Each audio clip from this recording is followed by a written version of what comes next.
ډیرو محترم مسلمانانو تاسو واده غواړئ د چا چا په ارمان دی د واده دپاره زر تر زره دا وظیفه تاسو خامخا وکئ. انشاءالله ډیر زر په ډیرو لږو ورځو کې به ستاسو د نکاح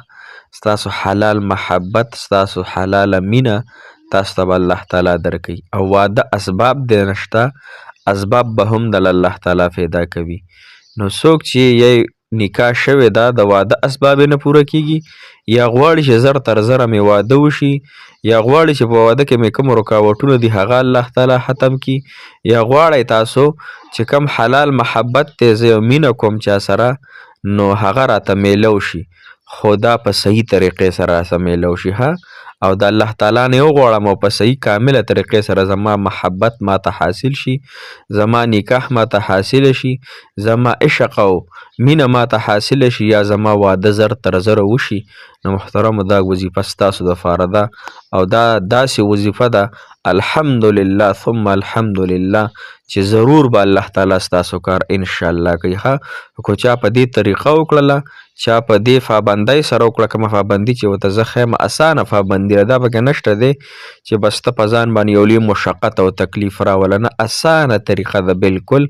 ورځ کې یو وارې کوه انشاءالله تا ته به ډېر زر معلومات وشي چې یاره واقعي دې وظایفو کې ډېر زور دی دې د الله تعالی د کلام کې ډېر زور دی تا ته به الله تعالی خپل محبت خپل واده د نکاح څومره رکاوټونه دي څونه بندشونه دي په تا باندې کو د هر سیډ نه وي او که الله تعالی ستا قسمت بند کړی وي نو دې وظایفو سره به الله تعالی هم ستا قسمت کولو کی ډېر خلکه داسې ډېرې زما خویندې زنانه تورسرې بې نکاح ناستې دي په کورونو کې یا هغه مور چې خپل بچي دپاره رشتې غواړي رشته یې نه کېږي یا هغه رونه چې ودونه یې پخپله نه کېږي وایي چې موږ ته الله تعالی د خپلې خوښې ودونه راکړي یا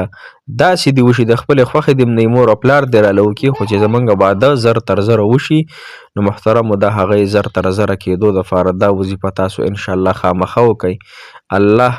الله جل شانه به ستاسو تمام حاجت. السلام علیکم ورحمت الله وبرکاته. امید دی معزز محترمو تاسو به روغ جوړ یا صحت په جامو کې به الله تعالی مو خوشحاله لره الله تعالی مو آباد لره الله تعالی تمام مسافرو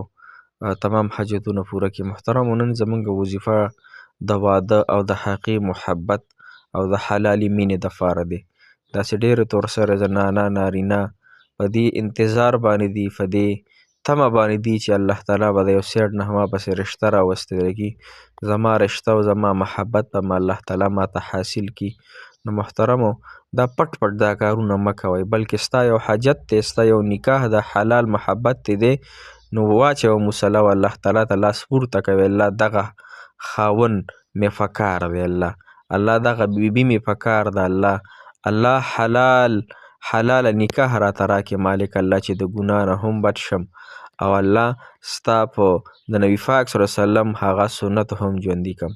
نو دغې دپاره انشاءالله زه تاسو ته بهترینه وظیفه ښیمه که تاسو شروع کړئ انشاءالله الله تعالی به ډېر زر په یو څو ورځو کې تاسو ته باندې دومره رشتې راوستلی شي تاسو ته محبت خپل حاصل شي کو رشته غواړئ رشته به راته الله تعالی درکړي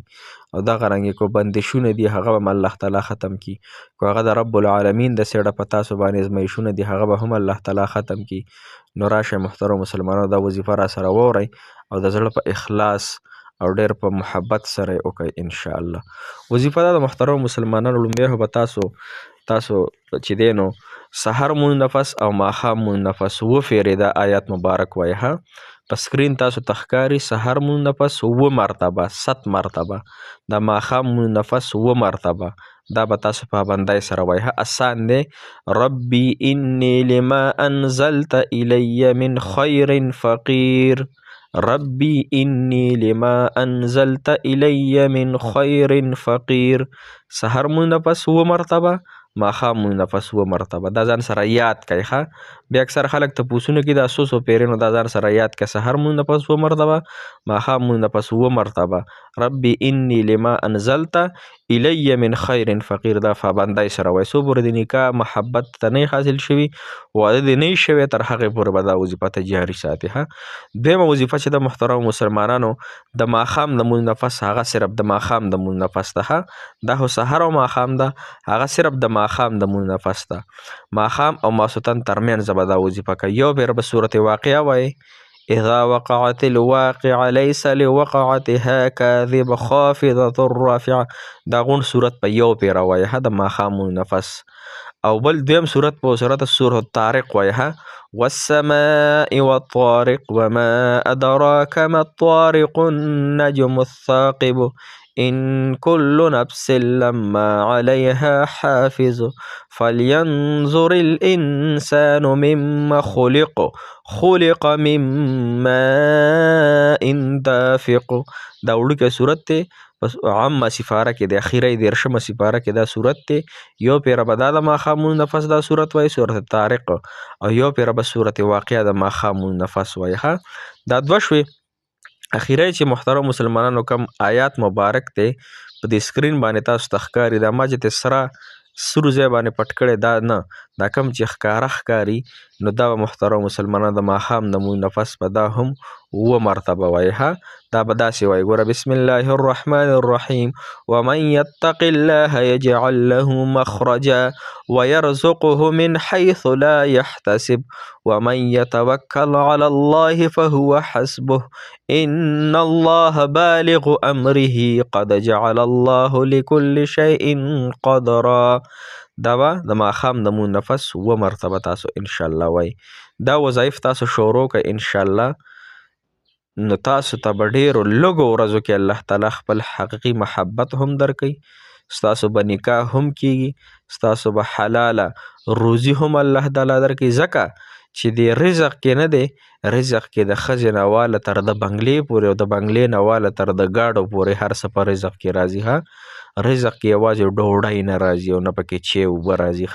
رزق هر د الله تعالی نعمت راځي چې په ما تاسو ته په نظر راځي او کو نه راځي. نو لحاظه تاسو ته پکار دی چې دا وظایف تاسو کوئ سحر او ماښام نفس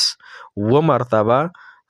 ربي اني لما انزلت الی من خیر فقیر، او دا غرنګ د ماښام د مون نفس یو مرتبه صورت واقعه، یو مرتبه صورت الطارق والسماء والطارق، او دا غرنګ د ماښام د مون نفس 7 مرتبه دا آیات مبارک دا به تاسو په پابندۍ سره انشاءالله وایي. انشاءالله ډېرو لږو ورځو کې به الله تعالی په تاسو باندې دا پریشانیانې دا غمونه دا د واده د نکاح او د محبت دا ټول په ټوله ختم کی، او انشاءالله به ماته دعاګانې کوئ. چې کور مو آباد شي، چې کور مو آباد شي نو بیا به انشاءالله الله تعالی دله بچیم درکړي او فیملي به هم سازه شي، ښکلی ژوند به کوئ انشاءالله. خو دې سره سره ګناهونه پرېږدوئ. کمې زنانه یا نارینه چې ګناهونو کې مبتلا دي، د الله تعالی په ناراستۍ کې مبتلا دي، هغوی ټولو ته درخواست دی انشاءالله چې ټول ګناهونه پرېږدوئ، الله تعالی ته رجوع کوئ، الله تعالی نه معافي وغواړئ. الله تعالی بخونکی مهربانه ذات دی، ګناهونه معاف کوي. هسې نه چې داسې موقع داسې ورځ راشي چې الله تعالی مو تاسو نه خفه وي او دغه رنګې هم تاسو باندې مشکلات ورځ ته ورځ سیوا کیږي او زموږ زندگی به ورځ ته ورځ مشکلاتو کې ورډوبیږي. الله تعالی مو خوشحاله او آباد ساته. موږ ته هم ډېرو دعاګانې کوي، موږ تاسو ته کوو. جزاک الله خیر احسن الجزاء فی الدنیا والآخرة. السلام علیکم ورحمة الله وبرکاته. فی امان الله. د لوی الله جل شأنه.